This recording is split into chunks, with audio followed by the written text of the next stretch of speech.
I'm delighted to announce Capillary Technologies as the new title sponsor for Loyalty TV. Capillary's mission is to bring the loyalty market out of the 1980s and into the present, ditching the slow, chunky manual services of the past. Capillary's all about making loyalty management easy with scalable AI-powered tech that turns loyalty managers into superheroes. Say goodbye to outdated methods and check out the exciting new way to achieve loyalty excellence in 2024. As most of you know, we love to bring you a truly global loyalty perspective. And as part of that, today we're heading to Indonesia, a country of 280 million people, made up of 17,000 islands, and is in fact the fourth most populous country in the world. Our featured brand is one of the largest retail conglomerates in Indonesia, with nearly 200 stores and a market leadership position, particularly in the kids and baby segment. Kanmo Group is the official distributor for Indonesia of multiple world-class brands, and their portfolio includes global icons such as Mothercare, Coach, Adidas, Havaianas, Liverpool Football Club, and Nespresso. Our guest is Rajesh Grover, who is Kanmo's Group Vice President of AI, Digital and Omnichannel, which includes responsibility for the Kanmo Circle loyalty program. Separately, Raj has also recently written and published a book called Start Unselling Now, which introduces his customer-first approach that prioritizes the buying journey over any sales targets. I hope you enjoy my conversation with Rajesh Grover from the Kanmo Group in Indonesia. So, Raj, joining us all the way from Jakarta. Welcome to Let's Talk Loyalty and Loyalty TV. Thanks, Paula. Thanks for having me on the show. I hope you're doing well as well, and I'm very, very glad, to come and participate and speak to you.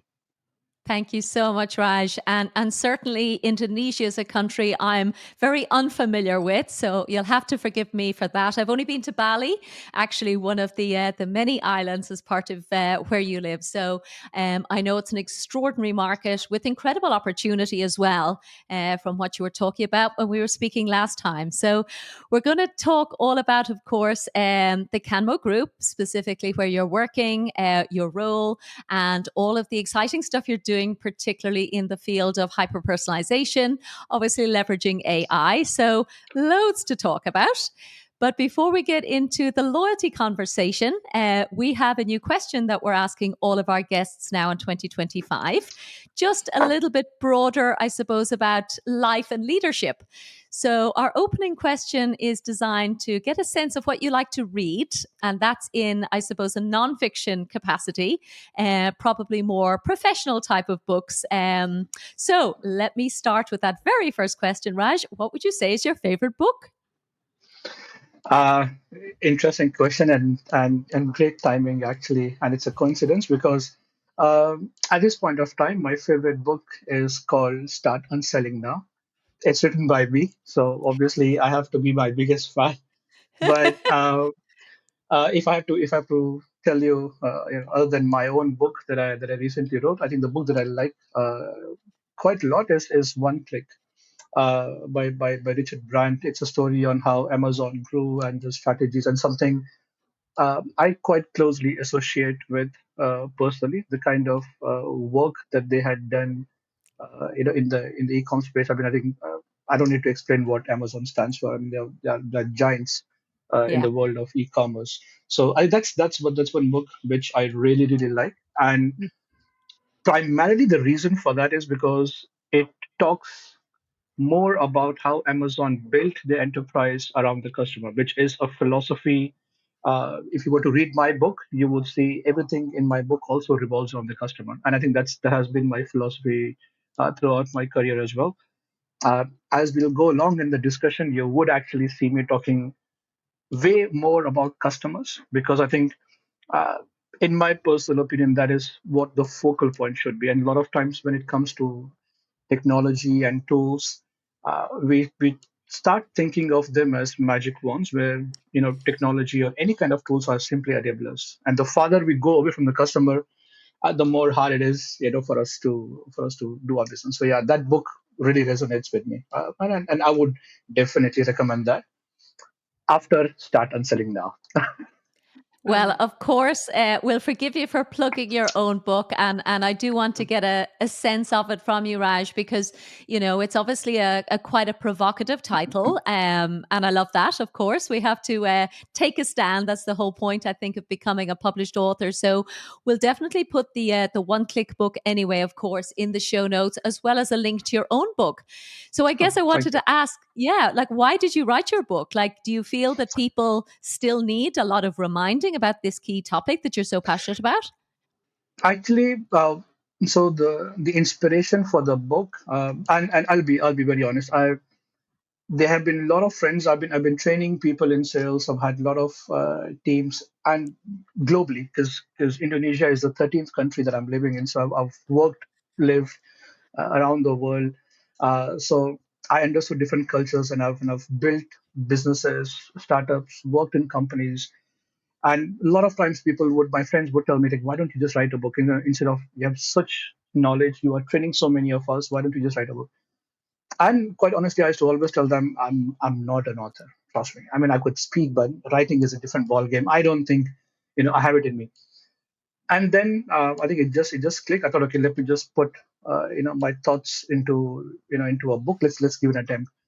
And uh, if I come to the title, and the title was very well thought of. I mean, I purposely wanted it to be a bit provocative, because that has been the mantra that I've always followed.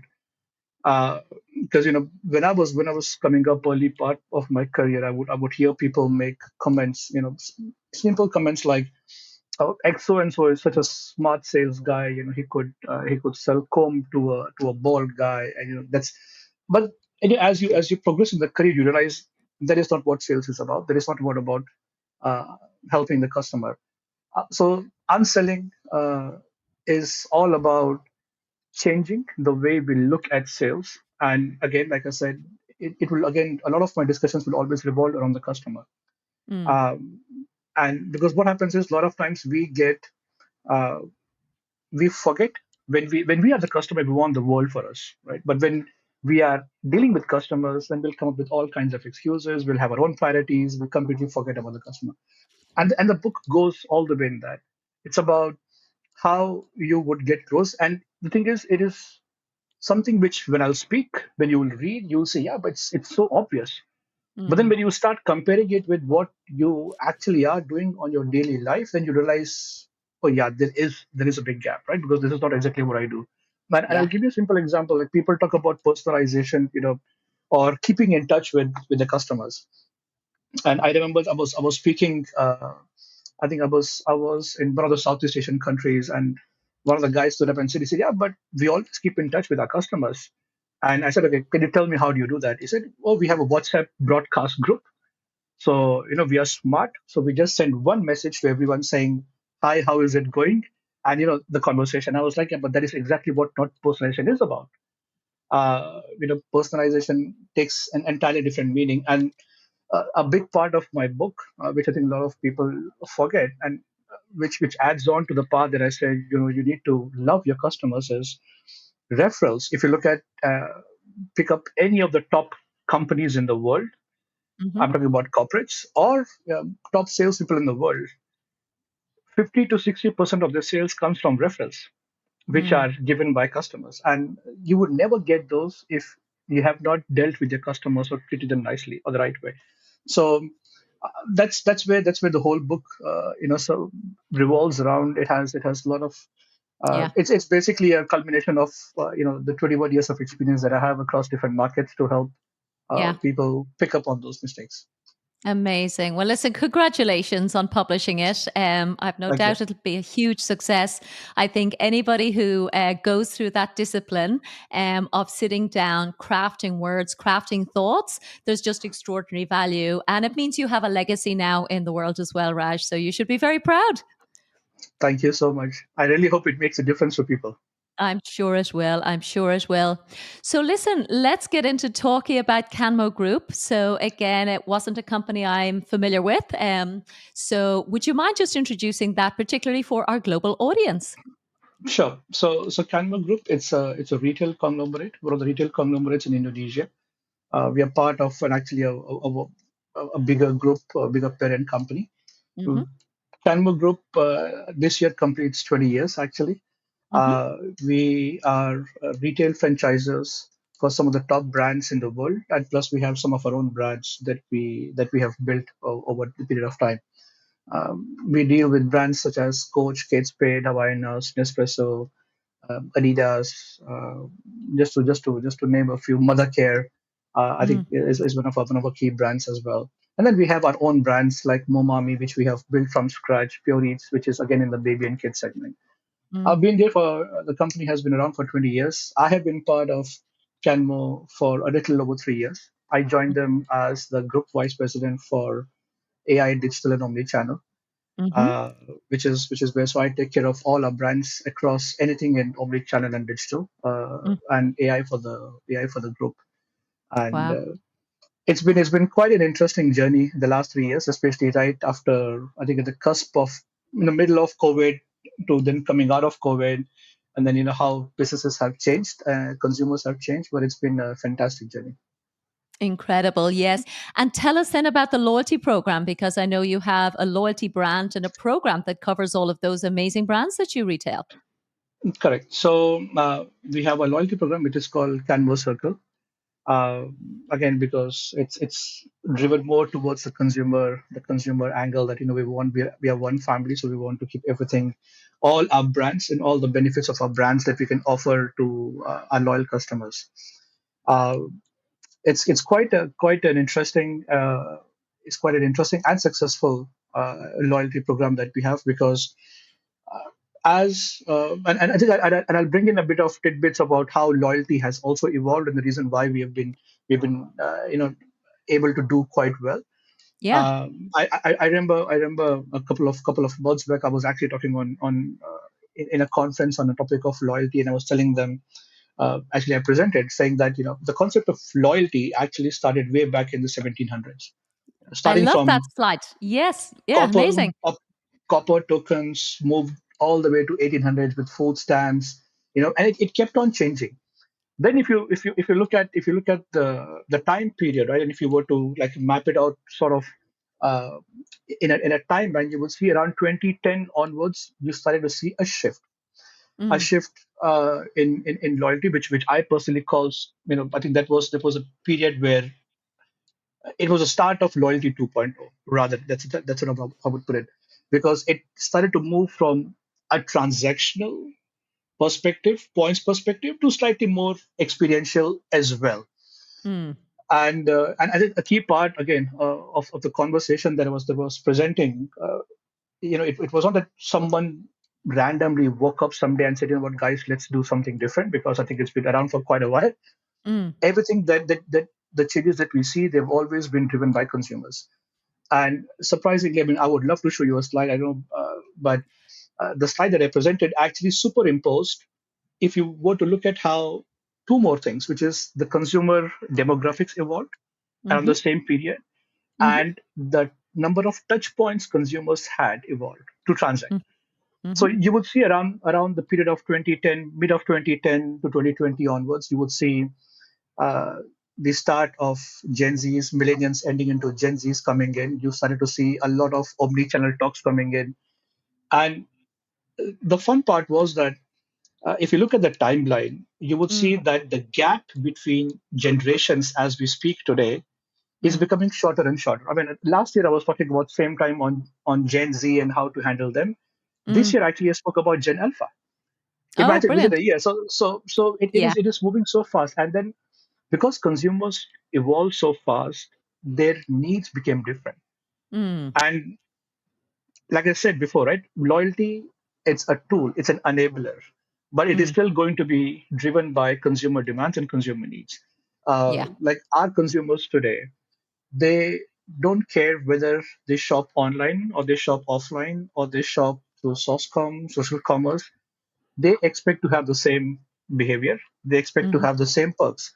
Mm-hmm. So we actually evolved our loyalty program to make sure that it is omni-channel. So whether you transact online, you transact offline, you get points, you can redeem points, you can earn points. Mm. So and easier said than done because there is a lot of tech behind it which also needs to evolve. Yeah. Uh, I mean, traditionally we've always been a retail group. So for Mm-hmm. a retail group to then quickly adapt and evolve and become a full-fledged omni-channel setup, I think it's easier said than done. It comes with its own set of challenges, but Yeah. uh, I think the satisfaction of achieving that has been fantastic. Yeah. Uh, and then there are of course a lot of other parts in within our loyalty program which Yeah. we implement to keep our consumers hooked on to coming back to us. Amazing. Absolutely. And certainly for people watching on Loyalty TV as well, Raj, we'll make sure we do insert that slide. So please do Sure, make sure that you send that to us. And we'll sure. also link to it in the show notes. So anyone listening in audio format can also just click and have a look as well, because I loved seeing how far back you went. So my understanding before you showed us that slide was that loyalty went back as far as the 1800s. I know there was a stamp system in the US market, Yes, SHG or something similar was the correct. name. Yes, Yeah.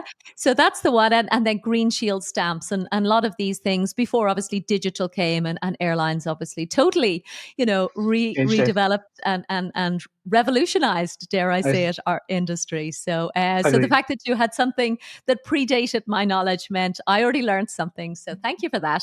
And we'll definitely make sure that we include that slide for everybody. So a brilliant journey, and again, just in simple terms, it's a cashback formula, obviously with different tiers to make sure you can focus Yes, on driving up spend and everything else that's necessary. No points currency, of course, from what I've seen, and other, of course, lovely things, birthday discounts, and all of those, depending on the yes, level of spend. correct. Yeah, so a very rich program, very well thought through. I can certainly see all of that. And I guess then, because we're mainly here to talk about AI, then Raj, I'd love to hear, what has been maybe implemented so far in terms of AI for loyalty. I think, as you said, we've been talking about moving away from transactional and into much more personalization and Correct. experiential. And we've been talking about it for a long time, but pretty much everyone I talk to, Raj, is still struggling and doesn't feel like they've remotely scratch the surface of what's possible. So, where are you with Kanmo Circle in terms of AI?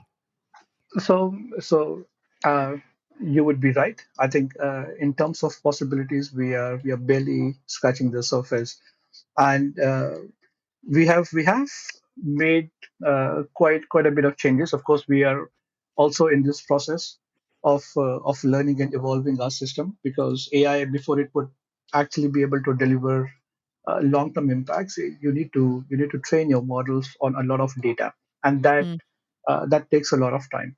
mm, Uh, but till that time matures, you still have a lot of initiatives that we do, and I think for the audiences, uh, I would also say because this sort of relates uh, to the challenges that also you will come across when you are trying to implement a loyalty program. Again, mm, something that I face within our team as well. Uh, so you would see a set of companies where they would say that we can't do AI or we can't use personalization because we don't have enough data. And mm. then you'll also come across people who would say we have way too much data and we don't know how to what to do about it, right? And you will Yes. always have the issues. Yeah. And in my opinion, it's always good to have more data. But then when you have more data, somehow what happens is people get into the mindset of analytics. They start looking at numbers and metrics, and they, again, like I said before, they start moving away from the customer. I Mm, think what I always believe, and this was one of the key challenges and one of the key success I would say that we were able to build within our team was uh, if a metric or if any number or any metric is not telling you a story about your customer, let's mm. not bring it up, right? Yeah. Because I think everyone is smart enough to look at numbers and figure out what needs to be done. But Mm, if a number or a metric doesn't tell a story about the consumer, we would not make any changes. It won't be important. So what the way we looked at loyalty, we sort of changed it. So I call it STP. I mean, I would love to share the slide. It was part of the same presentation that I gave in the conference, where I Yeah. call S stands for segmentation, T stands for targeting, and P stands for positioning. Mm, Now, all these words are not new words. mm, It's exactly like what I was telling in my book in Unselling. I think it's very, very obvious. mm, But the thing is, when you look at, and when I was looking at my teams, we were very focused on just the term segmentation. I have segmentation, or we have segmentation. But those segmentations were not telling you very closely about your consumers, right? Because now we're talking about hyper personalization, right? How would you make sure? Because in today's world, it's very, very competitive. You speak to any company, and they'll tell you the cost of customer acquisition has gone very high, and yeah. it's very, very obvious. Yeah. Then they'll also tell you about customer retentions have gone down, which is also a problem because today consumers have the choice. So we have to be agile, and we have to go out of our way to please our customers. Mm, So the STP here stands in, and I'll try to keep it brief, is like go beyond segmentation, mm-hmm. right? So for example, and I think once you have the slide, it will be very, very clear. You look into the targets that you want to cater to, and you would have different targets within your consumer segment. Mm, And then each of those targets, how would you want to position your brand? I think mm, what generally people were using a lot of times loyalty, at the mistake commonly in the way that we were also making was, we have a segmentation, we have an awesome promotion that is going on, and we are reaching out to them through their preferred channel of communication, whether it is SMS, email, WhatsApp, whatever it is. yeah. Now the thing is, for example, if you are a luxury connoisseur, right, and you are one of my top consumers, rated right up in terms of frequency, monetary purchases. You are not the kind of person who is driven by discounts. Mm, You are the kind of person who is driven by absolutely special treatment. Now mm-hmm. imagine before my new season launch goes live on the floor, Mm, we call you or we send you, and people like you, a small, which is called unlinked, so the link is not available, uh, unlinked page to purchase, right? So it's sort of like making you feel much more special. I don't need to mm, offer you discounts. I mean, a guy like you, if I were to send you discounts, you would probably throw my email into a rubbish bin, saying, because that's not what you want to feel special, because you fall into that target. mm, And similarly, you would have various categories of consumers. The mm, thing is, a lot of times we fail to position our brand with mm, respect to the consumer in that segment. So STP is something that we follow. yeah. Our and In fact, our partners capillary that we use, we have worked with their data team extensively along with our data team to come up with segments which define our consumers, not just across by group of brands, but Mm-hmm. also individually within our brands. Because again, Mm, if you are member of our loyalty program, you mm, would not want benefits only across one brand. I mean, I want to extend benefits to you across all my brands, and how do I do cross brand benefits to you as well? So mm. we worked very closely with Capillary's data team to come up with the exact RFM segmentations, Okay. created those targets, and Mm-hmm. then we decided internally, because then the second part becomes our part, which is we know our brands better, we know our consumers better. So how in each particular segment we Yeah. would want to position our brand to the customer. So it's again not about just generalizing emails, generalizing WhatsApps, the same campaigns. It's about trying to figure out from the patterns to the data Yeah. what would appeal to that particular set on target of customers. So it's the same STP, which is going beyond segmentation. I think we are done with that. It's a Yeah. it's a 15-year-old concept.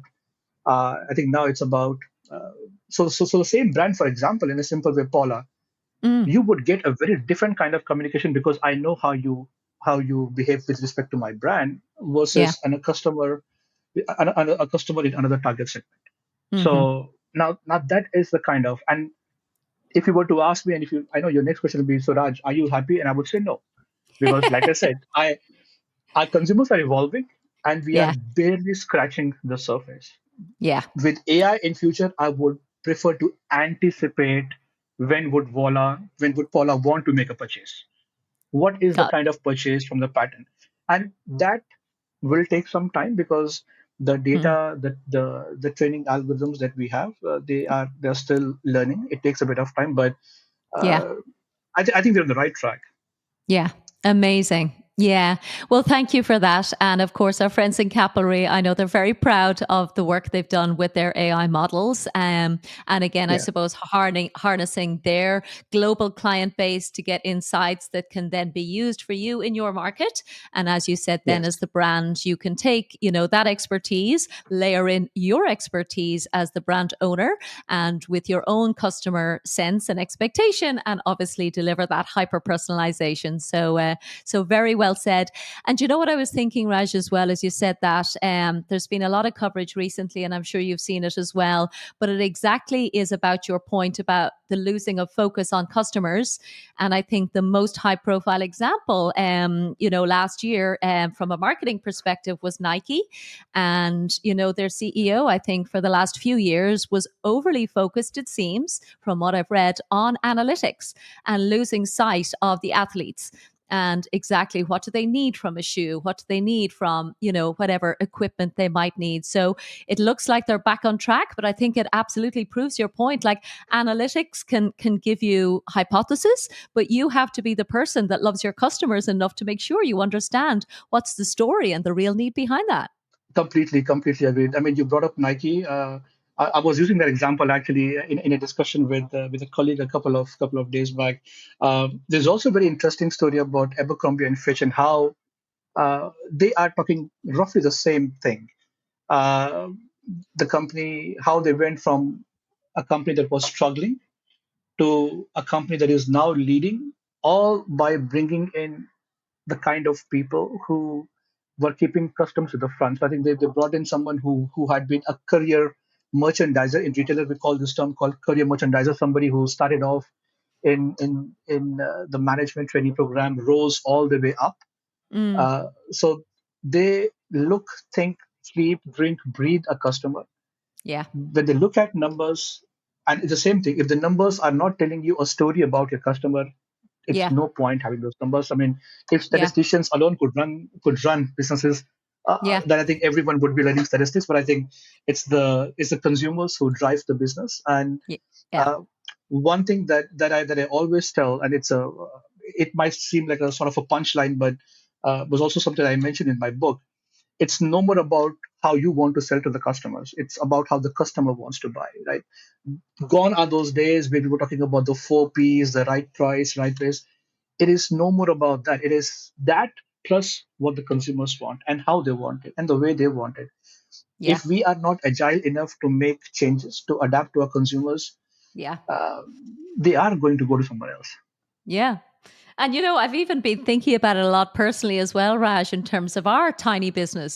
So we've been broadcasting for 5.5 years. And I only started actually doing some surveys about 6 months ago, going, I should probably be doing more listening to my audience because they're all listening to me and I haven't been listening to them, just with our commitment and trying to get all of these amazing episodes out with brands like you guys. So the point is well taken and definitely resonates with us. I hope Yeah. I hope it I hope I'm able to help you guys in Oh, this. totally. Totally. So, just to finish on AI, then, Raj, you've talked about how hyper personalization, and again, it is the holy grail. And again, the balance of the analytics and the human intelligence, I think, is what Yeah. we're talking about.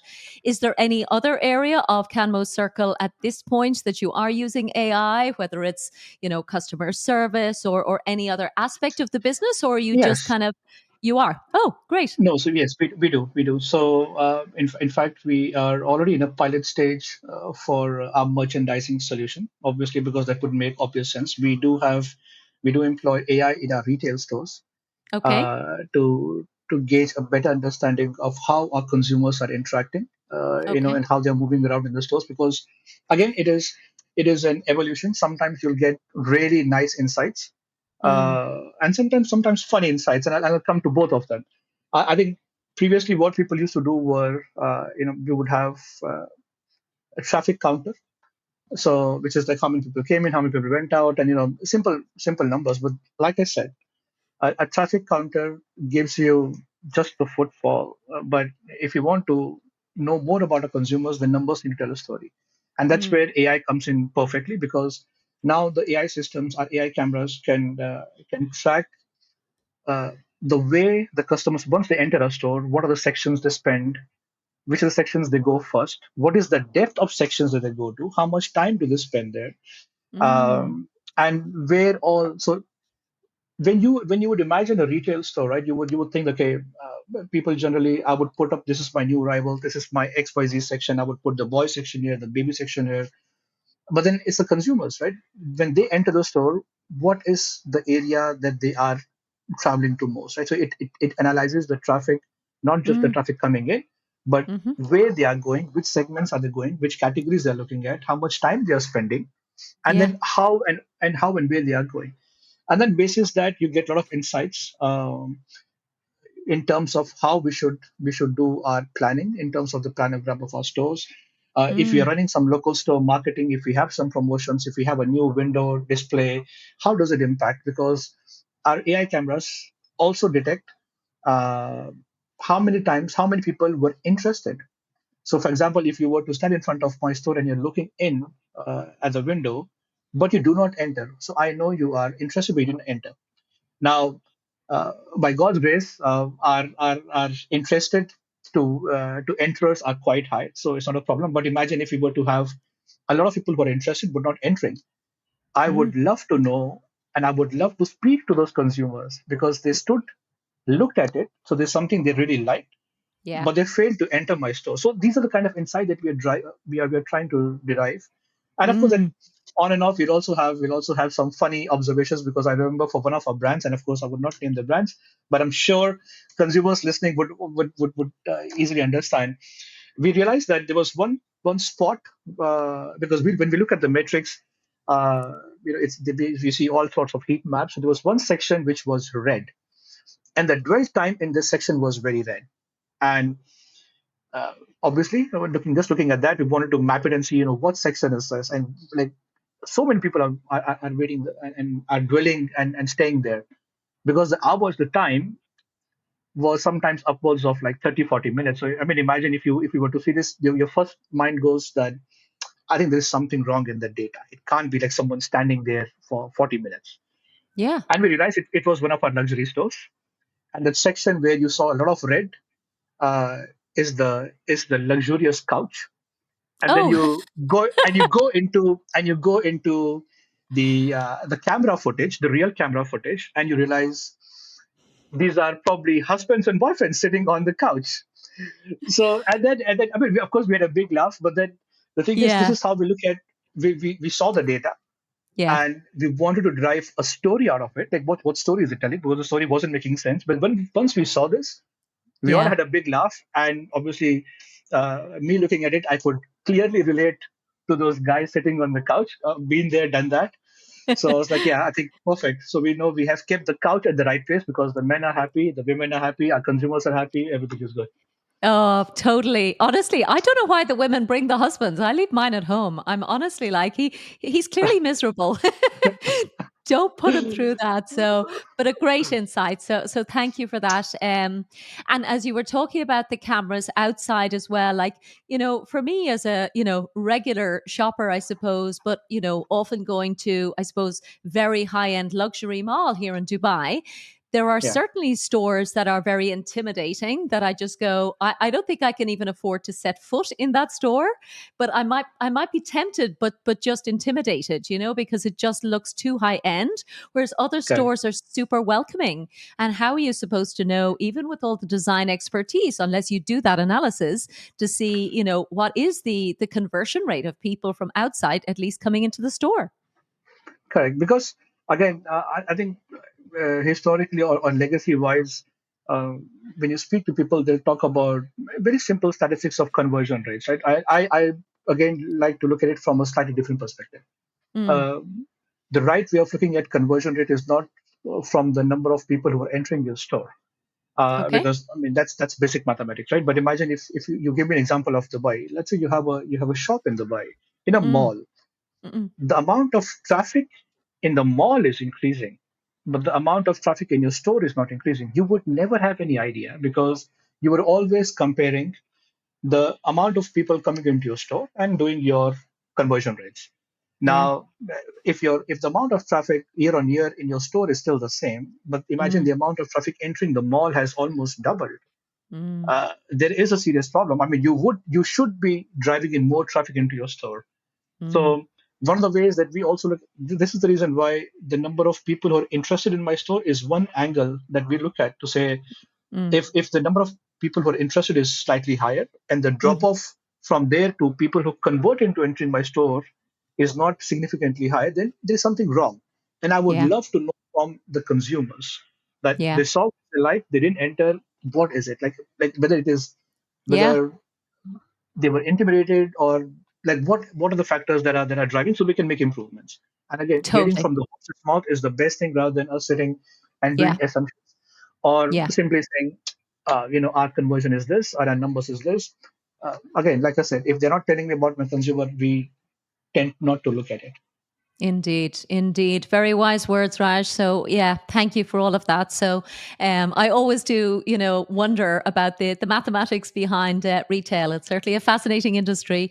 And clearly, I'm in a city that's just extraordinary in terms of those retail experiences. So, I'm Yes, sure everybody is spending a lot of, time and effort trying to optimize those analytics. But a very good point. It's no point just thinking about your own store and your own business without speaking with the landlord and the mall itself, for example, for their data, and then just seeing how your store is performing over time exactly. relative to their statistics. So, indeed, very inspiring. So, listen, we're coming towards the end, Raj. I do feel like we still have a lot we could talk about, but I guess the future trends in loyalty is probably the one that I wanted to ask you about most.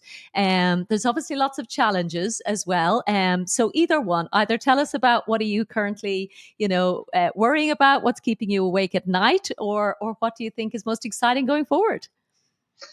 Um, when it comes to AI, I think nothing is worrying me. I think it's a lot of excitement because Okay. it has been evolving at such a rapid pace that uh, you all you're thinking is, oh my god, we can do this as well. Oh my god, we can do this as well. Yeah. And it's a matter of then prioritizing it. Hmm. In terms of loyalty, I think, like I said before as well, hyper personalization. I think we're just touching the tip of the surface. I think there Yeah. is a lot more depth that we can get into. Mm. Gamification is something that has picked up quite a lot in the last couple of years, and I wouldn't be surprised. Again, it is not because someone suddenly woke up and said, "Guys, let's do gamification." Look at the generation of consumers we are catering to. Yeah. Gamification works the best. I mean, um, most of the current generation, or at least 30 to 40% of current generation, were born with mobile phones in their hands. They are unlike us old schoolers, who got Totally. their first mobile phone in their 20s, after a lot of stuff. But so they understand gamification. In fact, I Hmm. was I was uh, I was I was reading a study. Uh, Almost like the top companies, the top loyalty programs have all 40% of them have moved into gamification. So that is something that we are also looking at seriously. And I think Capillary has some exciting products in that sphere. Hyper personalization for sure. I think something else that we would see is uh, hasn't come fully. I think you would also in the future probably see different loyalty programs sort of doing an interchange. So talking to each other. Like imagine loyalty programs tying up with Amazon's loyalty program Mm. because then because consumers today want far more flexibility and as many options as possible. Mm. So that is something that I've seen in certain markets between some retail chains Mm. working out with the marketplaces. That is one. Mm. Gamification for sure has a massive future. I mean, I can tell you, I've seen quite a lot of buzz around it. And Hmm. to be very very honest, initially when a couple of years back when I was thinking about this and when someone was discussing this with me, I was like, "Ah, come on, it's a kid stuff. Like this doesn't work. Like why would gamification?" But I've seen the numbers, and the numbers are really really very nice, and the engagement is crazy high. Yeah. Yeah. So hyper personalization, uh, full-fledged gaming, gamification, Mm-hmm. flexibility in earning and removing points, more experiential benefits.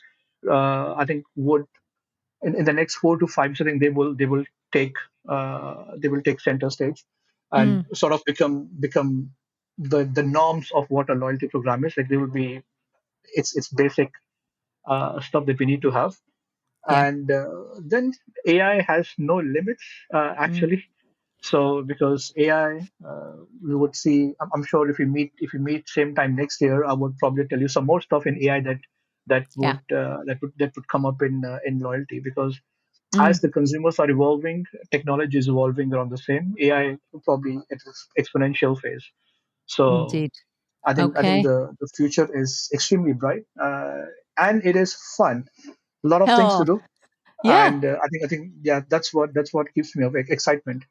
Okay, okay, that's amazing. I have one final question. I've just remembered, Raj, because you briefly mentioned your main forms of communication, and as a content creator, you won't be surprised to hear that that's really what gets me excited. So you've talked about SMS, you've talked about email, and then WhatsApp. And Correct. I think there's still a lot of markets. I think a lot of our listeners in the US, for example, don't use WhatsApp really at all from what I've seen. They use other messaging platforms, but certainly in South Africa, South America, and India, and it sounds like Indonesia as well. WhatsApp Yeah. seems to be becoming the dominant platform for communications and loyalty. Is that fair to say, or how does it? What kind of does it represent in terms of how people do engage? Do they like it? I think yes. And I can probably explain this a bit more from the customer context because I know how I've worked in Europe, so I know how the audience there works. Um, and pretty much in Europe or such first world markets, WhatsApp as a channel would be seen as communication channel between friends, not for a company to reach out to me. Yeah. Whereas in these parts of the market, uh, it is the main form of communication. It is the quick form of communication, and consumers like it again because uh, it is far more easier for them to react. I mean, if you like the offer that you received on a WhatsApp, one click from there, you straight away go to the website or the marketplace or the channel or the platform to do a transaction. In some Yeah. of these markets, you can actually straight away go to the WhatsApp commerce, and within WhatsApp alone, you can finish up your entire transaction like without even stepping out of the platform. So, Mm, I think that is what the consumers need, and the yeah. open rates, the delivery rates are extremely high. Yeah. I think if you look at email rates across most markets, and I'm sure, and thanks to Google, uh, I mean Gmail, I'm very very sure Gmail arranges your inbox in 5 separate sections of updates, socials, promotions, and your primary inbox.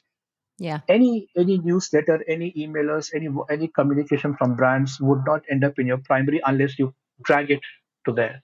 It would end up in promotions. Now, Yeah. how often everyone is busy today's world? How often are you going to actually Yeah. purposefully log into your inbox, go to promotions to check? Okay, let me see what promos do I have. You don't. But same, tastefully sent, like I said, targeted, Mm-hmm. anticipated Mm-hmm. WhatsApp messages sent to your consumers can actually increase your conversion rate by up to 4 times. Wow. Now, and in today's world, like I said, if that's what the consumers want and you are not doing it, then you can't complain that your cost of customer acquisition is going higher. And we have to listen to our consumers. Indeed, indeed. Well, more wise words and a perfect place to finish up, Raj. Was there anything else you wanted to mention before we wrap up? No, I think no, it was a fabulous conversation, Paula, and I'm very very happy, to be part and to speak to you today. I hope the discussion that we had would make be helpful to your listeners, Yeah. and happy to welcome you to Indonesia, not just Bali, so you can explore some more islands here. Oh, I'd love that. Absolutely, Raj. Yes, you can consider that a seed planted. So please, God, as and when I get to Jakarta, I'll definitely be reaching out to connect with you. So, with that said, I want to say a huge thank you to Raj Grover, author of Start Unselling Now, and also the Group Vice President of AI, Digital and Omnichannel for Kanmo Group. Thank you so much from Let's Talk Loyalty and Loyalty TV. Thank you, Paula.